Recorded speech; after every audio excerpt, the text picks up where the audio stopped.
Trump accused of profiting from presidency by hiking up prices for New Year's Eve party. President Donald Trump is set to ring in the new year the same way he has for about 2 decades at the lavish party he hosts at his private club here.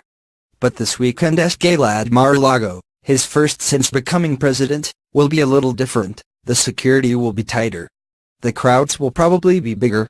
And the tickets will run $750 a guest, a hike from last year, according to members and guests. Trump supporters said the extra hassle and cost will be worth it. It's a very glam night. I think everyone is even more excited this year than last year, because then he was president-elect, he hadn't here been sworn in, said Toni Holt Kramer, a member of the club and co-founder of the Trumpettes USA group. Now he is president, and he has accomplished so much already. Membership applications at Mar-a-Lago surged after Mr. Trump was elected, leading the club to double its initiation fee to $200,000 this year. As president, Mr. Trump no longer runs his real estate and hotel business, but he continues to own Mar-a-Lago and his other properties. Critics said the boost in prices for Sunday's party and Mr. Trump's regular trips to Trump Organization properties, this is the president's 10th visit to Mar-a-Lago this year, show how he is using his position to promote his brand. The president continues to find ways to profit from public office, by exploiting the fact that there are people who will pay to spend time with him and to be seen with him, said Kathleen Clark, a government ethics expert at the Washington University School of Law in St. Louis.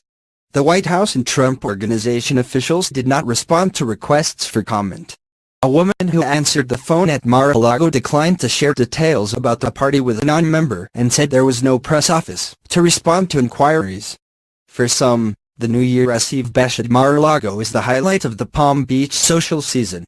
Hundreds of guests attend the red carpet gala, which begins with cocktails and hors d'oeuvres. Dinner typically involves a 4-course meal that ends with a signature dessert, the meringue top baked Alaska. One year, the menu was printed on white chocolate. In 2010, singer Rod Stewart, talk show host Regis Philbin, and a Tiger Woods impersonator showed up at the party. Afterward, Mr. Trump told the Palm Beach Daily News, "People came up to me to say that the Rod Stewart and Regis impersonators were great, but that the Tiger guy was so-so. I don't think they realized Rod and Regis were the real ones." About 500 to 600 guests attended last year's bash, according to guests. Then President-elect Trump took the stage to make New Year's remarks. Donald Trump Jr., whose birthday is New Year's Eve, danced in a conga line. Photos from the events show. Actors Sylvester Stallone and Fabio Lanzoni took photos with guests. This year, the gala decor, which tended to lean towards the more garish side before Trump ran for president, Las Vegas showgirls, Moulin Rouge, 70s disco theme will be more muted, sophisticated and fitting for a president. There's a more modern vibe than in the past, said Steve Levine, co-owner of Jose Greater All Designs of Miami, which is handling the party decor for the 4th year. This year's theme is Modern Fantasy Garden, with floral patterns in metallic gold, silver and shades thereof, he said. It has a twist on last year's more traditional garden theme, Mr. Levine added. The cover band Party on the Moon will play again, as it has since 2009. The band plays more than 100 songs over 4.5 hours, including rock, R&B and pop, said Dennis Smith, the band's lead guitarist and manager. It has very high-energy music, and people at Mar-a-Lago are really about having a good time.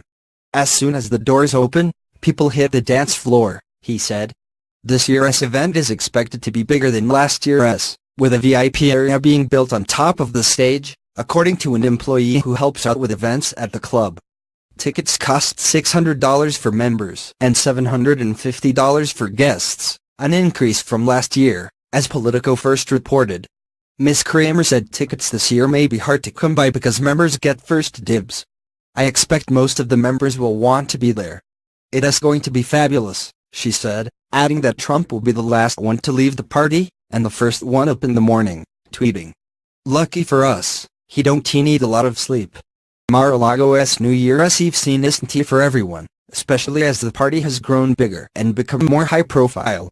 Billionaire developer Jeff Green, a club member who has attended the New Year's Eve event in the past, said he will host a party at one of his own venues this year, instead. "I don't like going out with a bunch of strangers," Mr. Green said. "Plus, there are other, More exclusive parties in town like the invitation-only bash thrown by the all-male group Palm Beach Coconuts, usually held at the Flagler Museum. One longtime denizen of ritzy Palm Beach said Mar-a-Lago was considered new money and gaudy compared with more venerable clubs in town. "None of the red people will be there," she said.